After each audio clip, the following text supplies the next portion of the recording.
Winning became a punchline that Trump's opponents used to lampoon him in his first administration. He was a political novice then, surrounded by a team with which he was unfamiliar, and he was probably as surprised as the rest of us were that he won the election. This time is different. This time he came with a plan and a cabinet with senior advisors comprised of loyalists all well known to the president. And recently, he's exhibited a more layered approach to governing on both the domestic and international front, no longer solely guided by winning each day's news cycle. By any objective measure, President Trump has his opponents on the run. What in the hell are you talking about? Damn, you've set the bar so low for Trump that an ant can't crawl underneath. I don't understand the second part of it, but okay. What am I talking about? I'm talking about offering an objective analysis in view of what's transpired in the last 2 weeks that I've laid out substantively and with data. He's been on a roll. It might not be the role that you desire, but I like the word that David used and that Selena Zito used in her column this morning, consequential. Who among us could deny how consequential Trump 2.0 is turning out to be? During the commercial break, seconds before my editorial last week, James checked his phone and said, "Holy moly," or words to that effect, "Trump's just bombed Iran."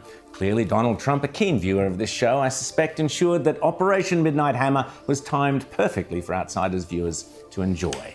But I mentioned this fact only because so many other so-called conservative commentators here and in America were preaching the exact opposite, demanding Trump not bomb Iran for fear of starting World War III. Tucker Carlson, along with Glenn Greenwald and others, were adamant that Trump attacking Iran would be a betrayal of the MAGA movement, or some such nonsense.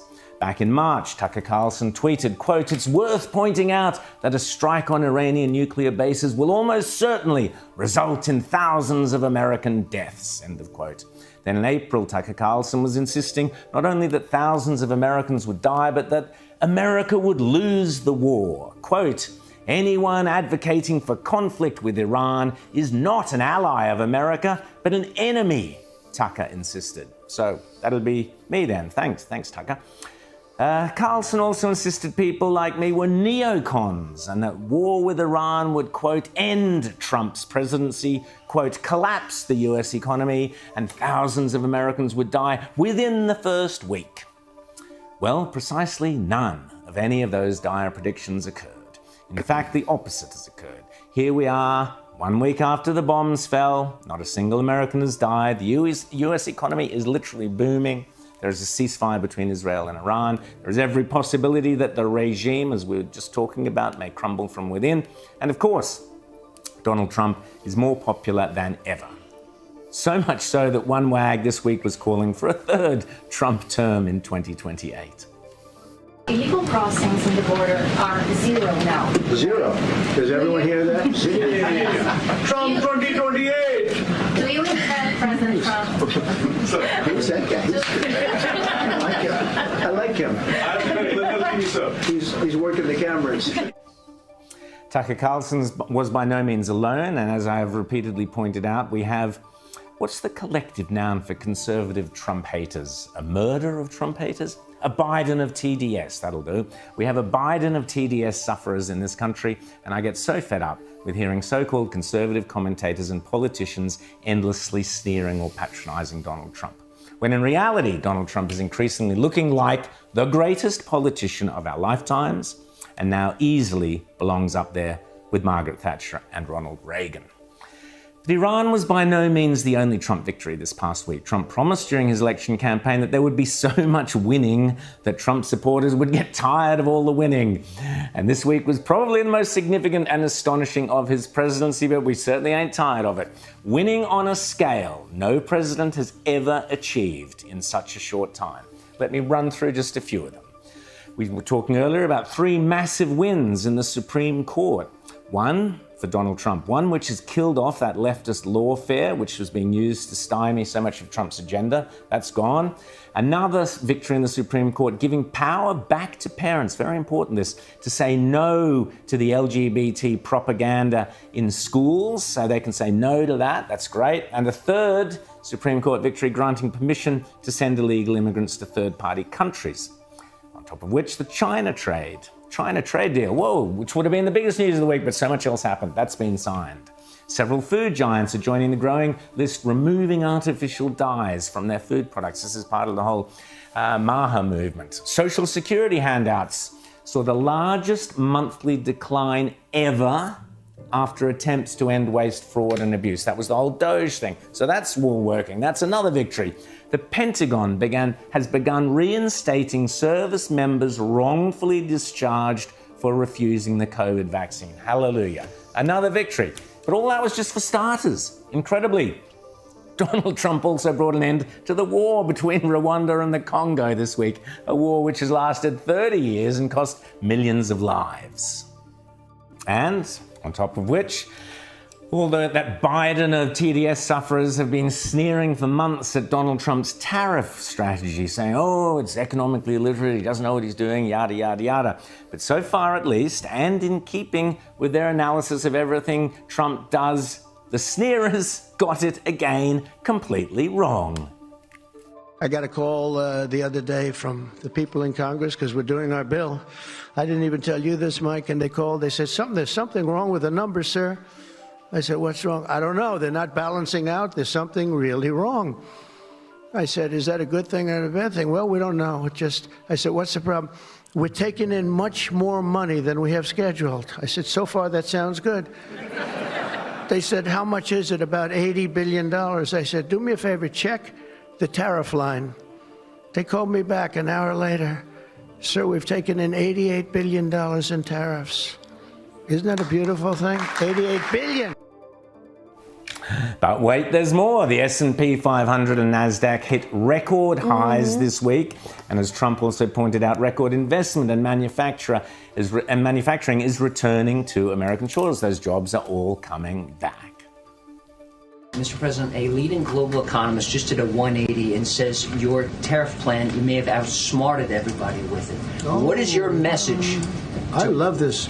I love this question. This is the favorite. This is the best question I've ever been asked because I've been going through abuse for years on this. What is your message to critics who think your tariff plan will cause a recession? I think they should go back to business school.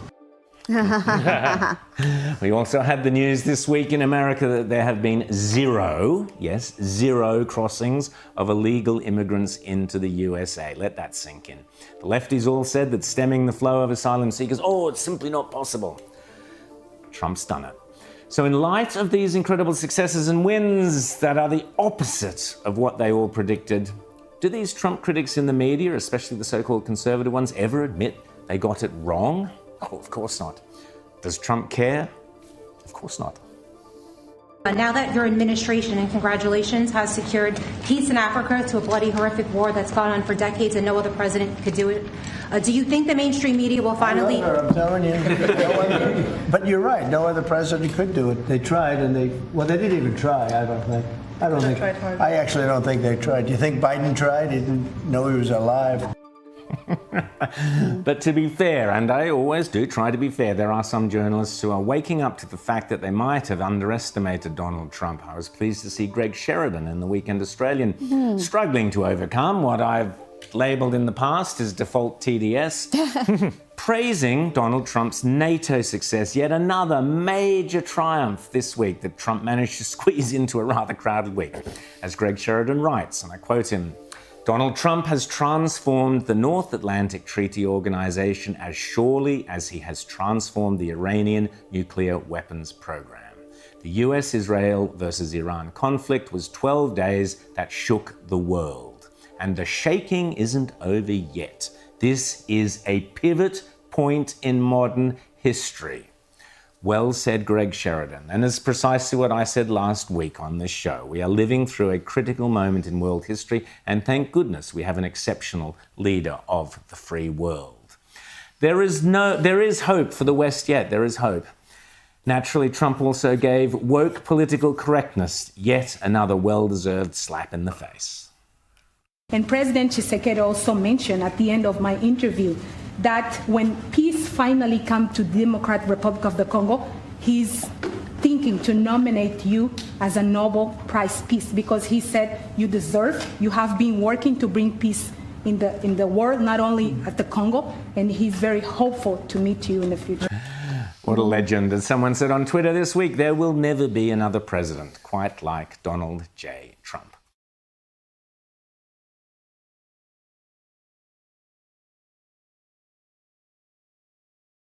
Punchline. The punchline of the joke had everyone laughing.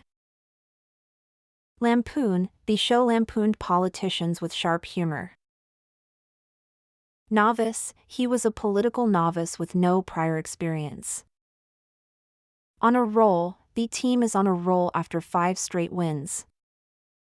Adamant. She was adamant that the rule should stay. Dire. They are in dire need of medical supplies. Wag. He is a real wag, always making people laugh. Working the cameras. He is clearly working the cameras for attention. Stymie. Legal challenges stymied the reform efforts.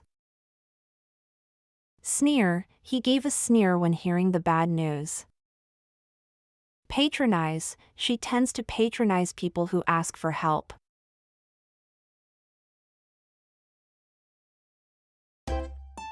If you enjoy this content, please consider subscribing to my channel to stay up to date with future videos. Thank you for watching.